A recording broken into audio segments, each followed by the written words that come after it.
ಹೇ guys, ನಮಸ್ಕಾರ ಎಲ್ರಿಗೂ. Welcome back to DMG vlogs. ನಾನು ದೇವಿ. ಸೊ ಈ ವಿಡಿಯೋದಲ್ಲಿ ನಾನು ನಿಮಗೆ ಮಕ್ಕಳ ಬಟ್ಟೆಗಳು ಅಂತ ಬಂದಾಗ ಯಾವ್ಯಾವ ಥರ ಡಿಫ್ರೆಂಟ್ ವೆರೈಟೀಸ್ ಆಫ್ ಕ್ಲಾತ್ಸ್ ಇದೆ ಮಾರ್ಕೆಟಿಂಗಲ್ಲಿ, ಅವೈಲಬಲ್ ಇದೆ ಮಾರ್ಕೆಟಿಂಗಲ್ಲಿ, ಅಥವಾ ಯಾವ್ಯಾವ ಥರ ಬಟ್ಟೆಗಳನ್ನ ನೀವು ತೊಗೋಬೇಕು.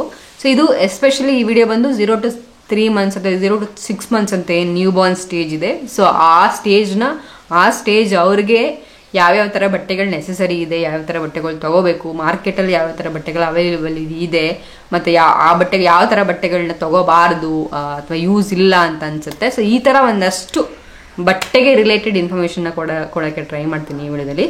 ಸೊ ನಾನು ಜಾಸ್ತಿ ಪೇರೆಂಟಿಂಗ್ ಬಗ್ಗೆ ವೀಡಿಯೋಸ್ ಮಾಡ್ತಿರ್ತೀನಿ. ನಾನು ಮಾಡೋ ವೀಡಿಯೋಸ್ ನಿಮ್ಗೆ ಇಷ್ಟ ಆದರೆ ಲೈಕ್ ಮಾಡಿ, ಶೇರ್ ಮಾಡಿ, ಸಬ್ಸ್ಕ್ರೈಬ್ ಮಾಡ್ಕೊಳ್ಳಿ ನನ್ನ ಚಾನಲ್ಗೆ. Let's start this video. So ಇಲ್ಲಿ 0 to 3 ಅಥವಾ 0 to 6 months ವರ್ಗು ಜೆಂಡರ್ ಸ್ಪೆಸಿಫಿಕ್ ಇರಲ್ಲ ಬಟ್ಟೆಗಳು. ಅಂದರೆ ನೀವು ಯಾವ ಕಲರ್ ಬಟ್ಟೆಗಳು ಅಥವಾ ಯಾವ ಥರ ಬಟ್ಟೆಗಳನ್ನ ಬೇಕಾದ್ರೆ ಹಾಕ್ಬೋದು ಮಕ್ಕಳುಗಳಿಗೆ, ಬಿಕಾಸ್ ಅಷ್ಟೊಂದು ಜೆಂಡರ್ ಸ್ಪೆಸಿಫಿಕ್ ಇರಲ್ಲ. ಸೊ ಆ ಥರನೇ ಎಕ್ಸ್ಪ್ಲೈನ್ ಮಾಡೋಕ್ಕೆ ಟ್ರೈ ಮಾಡ್ತೀನಿ ಫುಲ್ ವಿಡಿಯೋದಲ್ಲಿ. ಅದಲ್ಲದೆ ಮಕ್ಕಳ ಬಟ್ಟೆಗಳು ಅಂತ ಬಂದಾಗ ಇಟ್ಸ್ ಆಲ್ವೇಸ್ ಸೀಸನ್ ಬೇಸ್ಡ್. ಅಂದರೆ ಯಾವ ಸೀಸನ್ ಇರುತ್ತೆ ಅದರ ಮೇಲೆ ನಾವು ಬಟ್ಟೆಗಳನ್ನ ತೊಗೋಬೇಕು, ಯಾವ ಸೀಸನ್ ಇರುತ್ತೆ ಅದರ ಸೀಸನ್ ಮೇಲೆ ಬಟ್ಟೆಗಳನ್ನ ಹಾಕಬೇಕು. Like for example winter season ಇದ್ದರೆ ಸ್ವಲ್ಪ ಜಾಸ್ತಿ ಕವರೇಜ್ ಇರೋ ಬಟ್ಟೆಗಳನ್ನ ಹಾಕಬೇಕು. ಸಮ್ಮರ್ ಸೀಸನ್ ಇದ್ದರೆ ಸ್ವಲ್ಪ ಜಾಸ್ತಿ ರಿವೀಲಿಂಗ್ ಬಟ್ಟೆಗಳು ಅಥವಾ ಸ್ವಲ್ಪ ಸೆಕೆ ಜಾಸ್ತಿ ಆಗದೇ ಇರೋ ಥರ ನೋಡ್ಕೋಬೇಕು ಮಕ್ಕಳನ್ನ. ಸೊ ಆ ರಿಲೇಟೆಡ್ ಬಟ್ಟೆಗಳನ್ನ ತೊಗೋಬೇಕು. ಸೊ ಕ್ಲಾತ್ಸ್ ಅಂತ ಬಂದಾಗ ಒಂದಷ್ಟು ಟಿಪ್ಸ್ಗಳು ಹೇಳಬೇಕು ಅಂತ ಅಂದರೆ ಆಲ್ವೇಸ್ ಬೈ ಯಾವುದು ಸೀಸನ್ ರಿಲೇಟೆಡ್ ಬಟ್ಟೆಗಳನ್ನ ತೊಗೊಳಕ್ಕೆ ಟ್ರೈ ಮಾಡಿ. ಅದ್ರ ಜೊತೆಗೆ ಮಕ್ಕಳ ಬಟ್ಟೆಗಳು ತುಂಬ ತೊಗೊಂಡು ಇಟ್ಕೊಳ್ಳೋದು it is not at all useful. ಯಾಕಂದರೆ ಎವ್ರಿ 3 months ಸೈಜ್ ಚೇಂಜ್ ಆಗ್ತಾ ಇರುತ್ತೆ ಪಾಪುದು. ಸೊ ಇನಿಷಿಯಲಿ 0 to 3 months ಏನು ಹಾಕಿರ್ತೀರ, ನೆಕ್ಸ್ಟ್ 3 months ಅದೇ ಬಟ್ಟೆನ ಹಾಕೋಕ್ಕಾಗಲ್ಲ. ಸೊ ಪ್ರಾಪರಾಗಿ ಗ್ರೋತ್ ಇದ್ದರೆ ಅಂದರೆ ಪ್ರಾಪರ್ ಲೈಕ್ 3 monthsಗೆ ಎಷ್ಟು ಎಕ್ಸ್ಪೆಕ್ಟೆಡ್ ವೆಯ್ಟ್ ಇರುತ್ತೆ ಪಾಪುದು, ಸೊ ಅಷ್ಟು ಎಕ್ಸ್ಪೆಕ್ಟೆಡ್ ವೆಯ್ಟ್ ಆದರೆ ಎವ್ರಿ 3 months ಬಟ್ಟೆ ಸೈಜು ಚೇಂಜ್ ಆಗ್ತಾ ಇರುತ್ತೆ, which is a good sign actually. But so ಅದೇ ಎವ್ರಿ 3 months ಸೈಜ್ ಚೇಂಜ್ ಆಗ್ತಾ ಇರೋದ್ರಿಂದ ತುಂಬ ಕಲೆಕ್ಷನ್ಸು ಒಂದೇ ಸೈಜಲ್ಲಿ ಇಟ್ಕೊಳ್ಳೋದು it's not recommended. And also next ಸೈಜ್ಗೆ ಯಾವಾಗಲೂ ಬಟ್ಟೆಗಳನ್ನ ಕಲೆಕ್ಷನ್ ಇಟ್ಕೊಂಡಿರಿ. ಅಂದರೆ 0 to 6 monthsಗೆ ಪ್ಲ್ಯಾನ್ ಮಾಡಿ ಇವಾಗಲೇ ಸ್ಟಾರ್ಟಿಂಗಿಂದನೇ. ಸೊ 0 to 6 months ಸ್ವಲ್ಪ ಸೈಜ್ ಜಾಸ್ತಿ ಆಗ್ತಿದ್ದಂಗೆ ಆ ಬಟ್ಟೆ ತೆಗೆದು ಈ ನೆಕ್ಸ್ಟ್ ಸೈಜ್ ಬಟ್ಟೆಗಳನ್ನ ಹಾಕೋಕ್ಕೆ ಸ್ಟಾರ್ಟ್ ಮಾಡಿ. ಸೊ ನೆಕ್ಸ್ಟ್ ಪಾಪು ಏನೋ 5-6 months ಆಗ್ತಾ ಇದೆ ಅನ್ನುವಾಗ ನೆಕ್ಸ್ಟ್ 6 monthsಗೆ ಪ್ಲ್ಯಾನ್ ಮಾಡಿ ನೆಕ್ಸ್ಟು 2 size ಡಿಫ್ರೆಂಟ್ ಸೈಜ್ ಬಟ್ಟೆಗಳನ್ನ ತೆಗೆದು ಇಟ್ಕೊಂಡಿರಿ. ಮತ್ತು ಆ ಸೈಜ್ಗೆ ಬಂದಾಗ ಆ ಸೈಜ್ ಬಟ್ಟೆಗಳನ್ನ ಹಾಕಿ. ಸೊ ಜಾಸ್ತಿ ಕಲೆಕ್ಷನ್ಸ್ ಬಟ್ಟೆಗಳನ್ನ ಇಟ್ಕೋಬೇಡಿ, ಜಾಸ್ತಿ ಬಟ್ಟೆಗಳನ್ನ ತಗೊಳ್ಳೋ ಅವಶ್ಯಕತೆ ಇಲ್ಲ. ಒಂದು ಸೆಟ್ಸು 5-6 ಸೆಟ್ಸ್ಗಳು ಬರ್ತವೆ ಬಟ್ಟೆಗಳು. ಸೊ ಚೆನ್ನಾಗಿರೋ ಬ್ರ್ಯಾಂಡು. ಸೊ ಯಾವ ಬ್ರ್ಯಾಂಡ್ ಬಟ್ಟೆಗಳು ತೊಗೋಬೇಕು ಅಂತ ನಾನು ಆಲ್ರೆಡಿ ಚೆನ್ನಾಗಿರೋ ಬ್ರ್ಯಾಂಡ್ಗಳ ವೀಡಿಯೋಸ್ ಆಲ್ರೆಡಿ ಮೆನ್ಷನ್ ಮಾಡಿದ್ದೀನಿ. ಸೊ ಆಲ್ರೆಡಿ ಸಪ್ರೇಟ್ ವೀಡಿಯೋ ಮಾಡಿದ್ದೀನಿ. ಸೊ ಆ ವಿಡಿಯೋನ ಇಲ್ಲಿ ಮೆನ್ಷನ್ ಮಾಡ್ತೀನಿ. So you can go and check that video also. ಮತ್ತು ಯಾವ ಬ್ರ್ಯಾಂಡ್ ಬಟ್ಟೆಗಳು ತೊಗೋಬೇಕು, ಚೆನ್ನಾಗಿರೋ ಬ್ರ್ಯಾಂಡ್ಸ್ ಬಟ್ಟೆಗಳು ಯಾವುದು ಅಂತ ನೀವು ನೋಡ್ತಿದ್ದಾರೆ. ಸೊ ಆ ವಿಡಿಯೋನ ಚೆಕ್ ಮಾಡಿ. ಸೊ ನಿಮ್ಗೆ ಒಂದು ಐಡಿಯಾ ಸಿಗುತ್ತೆ ಯಾವ ಬ್ರ್ಯಾಂಡ್ಸು ಅಂತ. ಬಟ್ ಐದರ್ ವೇ ಜಾಸ್ತಿ ಬಟ್ಟೆಗಳು ತೊಗೊಳಕ್ಕೆ ಹೋಗ್ಬಿಡಿ, ಸ್ವಲ್ಪ ಲಿಮಿಟೆಡ್ ಕಲೆಕ್ಷನ್ನ ಇಟ್ಕೊಳ್ಳಿ. ನೆಕ್ಸ್ಟ್ ಸೈಜ್ ಬಟ್ಟೆಗಳನ್ನ ಇಟ್ಕೊಳ್ರಿ ಯಾವಾಗೂ. ಆಮೇಲೆ ಇನ್ನೊಂದು ಟಿಪ್ಸ್ ಏನಂದರೆ ಸೇಲ್ಗಳು ಯಾವಾಗೂ ಆಲ್ಮೋಸ್ಟ್ ನಡೀತಾ ಇರುತ್ತೆ, ಒಂದೊಂದು ಬ್ರ್ಯಾಂಡಲ್ಲಿ ಒಂದೊಂದು ಥರ ಅಂದ್ಬಿಟ್ಟು ನೀವು ಬ್ರ್ಯಾಂಡ್ ಅಂತ ನೋಡಿದಾಗ ಆ್ಯಕ್ಚುಯಲ್ ಪ್ರೈಸ್ ಏನಿರುತ್ತೆ ಅದೇ ಇರುತ್ತೆ, ಬ್ರ್ಯಾಂಡ್ಗಳಿಗೆ ಚೇಂಜ್ ಆಗಲ್ಲ. ಸೊ ನೀವು ಸೇಲ್ ಅಂತ ಹೋದಾಗ ನೀವು ಬ್ರ್ಯಾಂಡಲ್ಲಿ ಯಾವ ಪ್ರೈಸ್ ಚೆಕ್ ಮಾಡಿರ್ತೀರ, ಸೇಲ್ ಅಂತ ಇದ್ದಾಗ ಅದ್ರ ಕಡಿಮೆನೇ ಯೂಶಲಿ ಕೊಟ್ಟಿರ್ತಾರೆ. ಸೊ ಆವಾಗ ನೋಡಿ ತಗೊಳ್ಳಿ. ಸೊ ಸೇಲ್ ಅಂದರೆ ಸುಮ್ಮನೆ 50%, ಸುಮ್ಮನೆ 40% ಅಂದರೆ ಇನಿಷಿಯಲ್ ಪ್ರೈಸ್ ಏನಿದೆ ಅದನ್ನ ಜಾಸ್ತಿ ಮಾಡಿ ಸೇಲು ಅದು ಇದು ಅಂತ ಒಂದಷ್ಟು ಬ್ರ್ಯಾಂಡ್ಗಳು ಪ್ರೊಜೆಕ್ಟ್ ಮಾಡೋಕ್ಕೆ ಟ್ರೈ ಮಾಡ್ತಿರ್ತಾರೆ. ಸೊ ಆ ಥರ ಡಿಸ್ಕೌಂಟ್ ಅಲ್ಲ ನಾನು ಹೇಳ್ತಿರೋದು, ಆ್ಯಕ್ಚುಯಲ್ ಡಿಸ್ಕೌಂಟ್. ಸೊ ನಿಮ್ದು ಆ್ಯಕ್ಚುಯಲ್ ಪ್ರೈಸ್ ಏನಿರುತ್ತೆ ಅದ್ರ ಮೇಲೆ ಡಿಸ್ಕೌಂಟ್ ಕೊಟ್ಟಿರ್ತಾರೆ. ಸೊ ಆ ಥರ ಚೆನ್ನಾಗಿರೋ ಬ್ರ್ಯಾಂಡ್ಗಳನ್ನ ನೋಡಿ, ಸೊ ಡಿಸ್ಕೌಂಟ್ ಇರುತ್ತಲ್ಲ, ಸೊ ಆ ಟೈಮಲ್ಲೇ ಬೈ ಮಾಡಿ ಬಟ್ಟೆಗಳನ್ನ. ಸೊ ಅವಾಗ ಚೆನ್ನಾಗಿರೋ ಕ್ವಾಲಿಟಿ ಬಟ್ಟೆಗಳು ಸಿಗುತ್ತೆ ನಿಮಗೆ, ಸ್ವಲ್ಪ ಕಡಿಮೆ ಪ್ರೈಸು ಸಿಗುತ್ತೆ. ಯಾಕೆ ಅಂದರೆ ಮಕ್ಕಳ ಬಟ್ಟೆಗಳು ಸ್ವಲ್ಪ ಯಾವಾಗಲೂ ಸ್ವಲ್ಪ ಎಕ್ಸ್ಪೆನ್ಸಿವ್ ಇರೋದ್ರಿಂದ ಸೊ ಡಿಸ್ಕೌಂಟ್ ಇರೋ ಟೈಮಲ್ಲಿ ಬಟ್ಟೆಗಳನ್ನ ತೊಗೊಳ್ಳಿ. ಸೊ ಅದಾದಮೇಲೆ ಇನ್ನೊಂದು ಟಿಪ್ಸ್ ಏನು ಅಂದರೆ, ನೀವು ಬಟ್ಟೆಗಳನ್ನ ಆರ್ಡರ್ ಮಾಡಬೇಕಾದ್ರೆ ಡಿಫ್ರೆಂಟ್ ಬ್ರ್ಯಾಂಡ್ ಬಟ್ಟೆಗಳನ್ನ ಆರ್ಡರ್ ಮಾಡೋಕ್ಕೆ ಟ್ರೈ ಮಾಡಿ. ನಂಗೆ ಗೊತ್ತು ಇದು ಎಕ್ಸ್ಪೆರಿಮೆಂಟ್ ಥರ ಅನಿಸ್ಬೋದು, ಅಥವಾ ಮಕ್ಕಳ ಮೇಲೆ ಎಕ್ಸ್ಪೆರಿಮೆಂಟ್ ಮಾಡಬೇಕಾ ಅಂತಲೂ ಅನಿಸ್ಬೋದು. ಬಿಕಾಸ್ ಅಫ್ಕೋರ್ಸ್ ನೀವು ಆರ್ಡರ್ ಮಾಡುವಾಗ ಚೆನ್ನಾಗಿರೋ ಬ್ರ್ಯಾಂಡೇ ನೋಡ್ತಿರ್ತಾರೆ, ಬಟ್ ಈ ಬ್ರ್ಯಾಂಡ್ ಬಟ್ಟೆ ಚೆನ್ನಾಗಿರುತ್ತೆ, ಆ ಬ್ರ್ಯಾಂಡ್ ಬಟ್ಟೆ ಚೆನ್ನಾಗಿರುತ್ತೆ ಅಂತ ತುಂಬ ಕನ್ಫ್ಯೂಷನ್ ಇರುತ್ತೆ.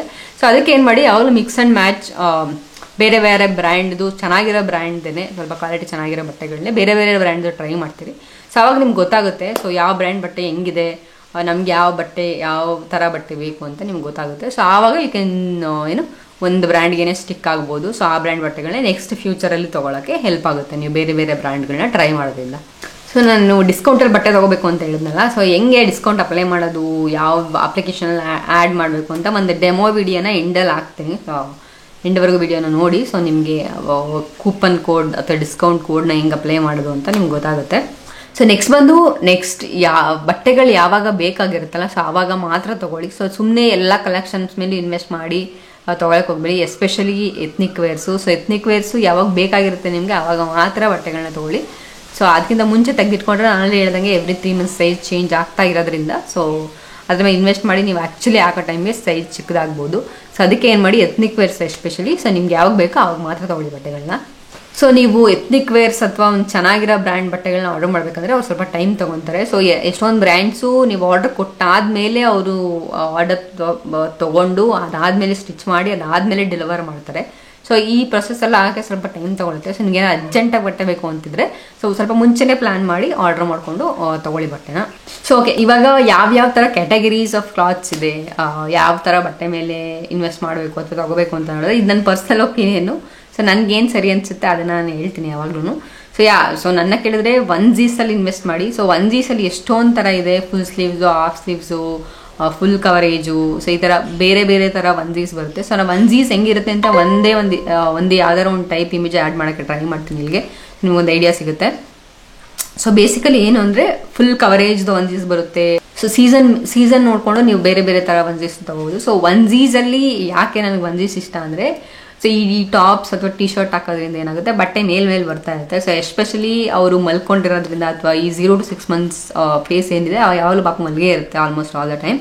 ಸೊ ಅವು ಮಲ್ಕೊಂಡಿರುವಾಗ ಏನಾಗ್ತಿರುತ್ತೆ, ಕಾಲು ಎತ್ತಿರ್ತಾರೆ, ಕಾಲು ಅಲ್ಲಾಡಿಸ್ತಿರ್ತಾರೆ. ಸೊ ಅವಾಗೆಲ್ಲ ಏನಾಗುತ್ತೆ ಹೊಟ್ಟೆ ಕಾಣಿಸ್ತಿರುತ್ತೆ, which I don't like it personally. So ಅದಕ್ಕೆ ಏನಾಗುತ್ತೆ ಈ ಒನ್ಸೀಸ್ ತೊಗೊಂಡ್ರೆ ಅದು ಡೈಪರ್ ಏರಿಯಾದಲ್ಲಿ ಬಟನ್ಸ್ ಹಾಕ್ಬೋದು.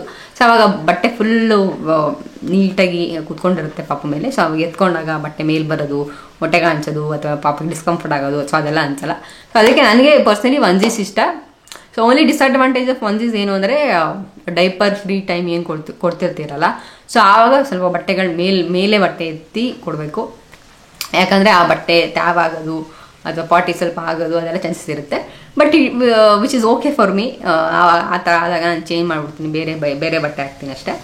ಬಟ್ ಅದಿಲ್ಲ ಅಂದರೆ ನನಗೆ ಕಂಫರ್ಟ್ ಅನಿಸುತ್ತೆ, ಎತ್ಕೊಳ್ಳೋಕ್ಕೂ ಅಷ್ಟೇ, ಬಟ್ಟೆ ಮೇಲೆ ಬರೋದು ಆ ಥರ ಎಲ್ಲ ಆಗಲ್ಲ. ಸೊ ಅದಕ್ಕೆ ಸೊ ನೀವು ನಂದು ಒಪಿನಿಯನ್ ಸೇಮ್ ಇದೆ ಅನಿಸಿದ್ರೆ you can go and buy ಒನ್ಸೀಸ್ಗಳದ್ದು ತೊಗೊಳ್ಳಿ. Usually instead of buying T shirts ಅಥವಾ ಪ್ಯಾಂಟ್ ಆ ಥರ ತೊಗೊಳೋದು ಬದಲು ಒನ್ಸೀಸ್ ಮೇಲೆ ಇನ್ವೆಸ್ಟ್ ಮಾಡಿ. ಸೊ ಈ ಒನ್ಸೀಸಲ್ಲಿ ಯಾವ ಥರ ಬೇರೆ ಥರ ಒನ್ಸೀಸ್ ಇದೆ ಅಂತ ನಾನು ಒಂದಷ್ಟು ಇಮೇಜ್ಗಳನ್ನ ಆ್ಯಡ್ ಮಾಡೋಕ್ಕೆ ಟ್ರೈ ಮಾಡ್ತೀನಿ. So will get some different ideas. So ಯಾವ್ಯಾವ ಥರ ಬರ್ಬೋದು ಅಂತ.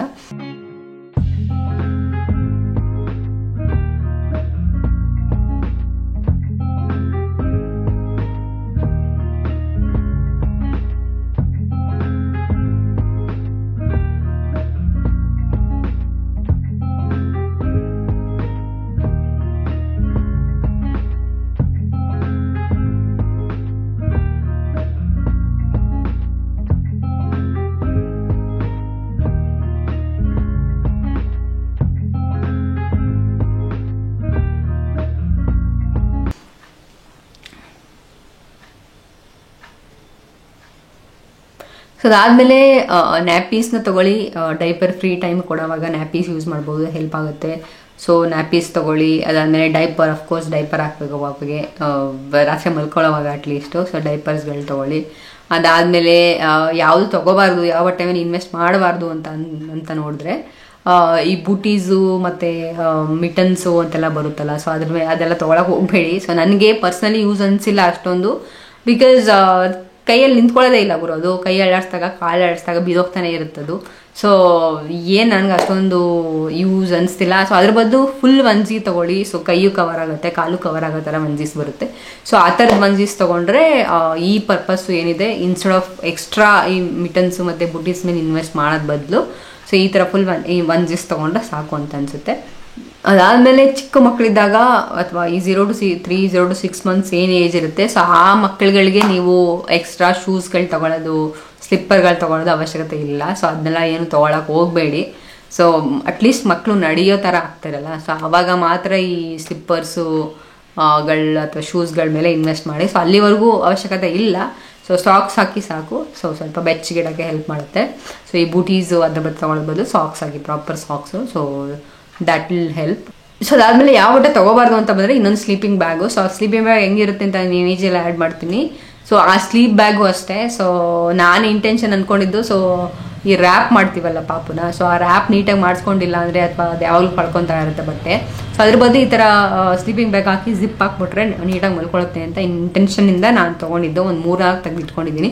ಬಟ್ ಅದನ್ನ ಯಾವತ್ತೂ ಯೂಸ್ ಮಾಡೋಕ್ಕಾಗೇ ಇಲ್ಲ. ಬಿಕಾಸ್ ಕಂಫರ್ಟಬಲೇ ಇಲ್ಲ ಪಾಪು. ಸೊ ಅಲ್ಲಿ ಮಲಗಿಸಿದ್ರೆ ಸಾಕು ಅಳಕ್ಕೆ ಸ್ಟಾರ್ಟ್ ಮಾಡ್ತಾಳೆ ಅವಳು. ಸೊ ನಂಗೆ ಗೊತ್ತಿಲ್ಲ. ಸೊ ನಿಮ್ಮ ಪಾಪು ಏನಾದರೂ ಮಲ್ಕೊತಿದ್ದೆ ಅಡ್ಜಸ್ಟ್ ಆಗ್ತಿದ್ರೆ ಓಕೆ, ಬಟ್ ಅದರ್ವೈಸ್ ರ್ಯಾಪ್ ಮಾಡೋದೇ ಬೆಟ್ರು ಅನಿಸುತ್ತೆ. ಸೊ ಈಗ ಒಂದು 3-4 ಮಸ್ಲಿನ್ ಕ್ಲಾತ್ಸ್ಗಳನ್ನ ತೊಗೊಳ್ಳಿ. ಸೊ ಅದರಲ್ಲೇ ರ್ಯಾಪ್ ಮಾಡ್ತಾಯಿರಿ. ಸೊ ನಿಮ್ಗೆ ಯಾವಾಗ ಕೋಸಿ ಬೇಕು ಅನ್ಸುತ್ತೆ ಅವಾಗ ರ್ಯಾಪ್ ಮಾಡಿ. ಸೊ ನೀಟಾಗಿ ಮಲ್ಕೊಳ್ಳುತ್ತೆ ಪಾಪು. ಸೊ ಈ ಎಕ್ಸ್ಟ್ರಾ ಈ ಸ್ಲೀಪಿಂಗ್ ಬ್ಯಾಗ್ ಮೇಲೆ ಇನ್ವೆಸ್ಟ್ ಮಾಡೋದು ಬೇಡ ಅನಿಸುತ್ತೆ. So if you are planning to buy, don't buy. ಅದಾದಮೇಲೆ ಇನ್ನೊಂದು ಸ್ವೆಟರ್ಸ್ಗಳು, ಉಲ್ಲನ್ ಕ್ಲಾತ್ಸು ಅದನ್ನೆಲ್ಲ ಯೂಸ್ ಮಾಡಬಾರ್ದು ಪಾಪಗೆ. ಬಿಕಾಸ್ ಅದರಿಂದ ಎಕ್ಸಸ್ ಆಫ್ ಹೀಟ್ ಆಗೋ ಚಾನ್ಸಸ್ ಇರುತ್ತೆ, ಅದನ್ನ ಫೀವರ್ ಬರೋ ಚಾನ್ಸಸ್ ಇರುತ್ತೆ. ಸೊ ನಾವು ಹಾಸ್ಪಿಟ್ಲಿಗೆ ಹೋದಾಗ ನರ್ಸು ಅಷ್ಟೇ ಹೇಳಿದ್ದು, ಫಸ್ಟ್ ಡೇನೇ ಅವ್ರು ಹೇಳಿದ್ದು ಅದನ್ನೇ, ಈ ಸ್ವೆಟರ್ ಥರ ಕ್ಲಾತ್ಸ್ ಬರುತ್ತೆ, ಉಲ್ಲನ್ ಕ್ಲಾತ್ಸ್ ಬರುತ್ತಲ್ಲ, ಸೊ ಅದನ್ನೆಲ್ಲ ಯೂಸ್ ಮಾಡಿಬಿಡಿ ಮಕ್ಕಳಿಗೆ ಅಂತಲೇ ಹೇಳಿದ್ದವರು. ಸೊ ನಾನು ಹೇಳೋದು ಅದನ್ನೇ. ಸೊ ಈ ಉಲ್ಲನ್ ಕ್ಲಾತ್ಸು, ಸ್ವೆಟರ್ ಕ್ಲಾತ್ಸ್ನೆಲ್ಲ ಯೂಸ್ ಮಾಡಬೇಡಿ. ಬಿಕಾಸ್ ಮಕ್ಕಳು ತುಂಬ ಚಿಕ್ಕವರು ಇರ್ತಾರೆ. ಸೊ ಉಲ್ಲನ್ ಕ್ಲಾತ್ಸ್ ಏನಿರುತ್ತೆ ಅದರಿಂದ ಎಕ್ಸಸ್ ಆಫ್ ಹೀಟ್ ಆಗಿ ಮಕ್ಕಳಿಗೆ ಜ್ವರ ಬರೋ ಚಾನ್ಸಸ್ ಇರುತ್ತೆ. ಸೊ ನನಗೆ ಗೊತ್ತಿರೋ ಬಟ್ಟೆಗೆ ಸಂಬಂಧಪಟ್ಟಿರೋ ಒಂದಷ್ಟು ಡೀಟೇಲ್ಸ್ನ ಕೊಡೋಕ್ಕೆ ಟ್ರೈ ಮಾಡಿದ್ದೀನಿ, ಒಂದಷ್ಟು ಟಿಪ್ಸ್ನ ಕೊಡೋಕ್ಕೆ ಟ್ರೈ ಮಾಡಿದ್ದೀನಿ. ಸೊ ಎಂಡ್ವರೆಗೂ ವಿಡಿಯೋ ನೋಡಿದ್ದಕ್ಕೆ thank you so much. Love you guys. Bye.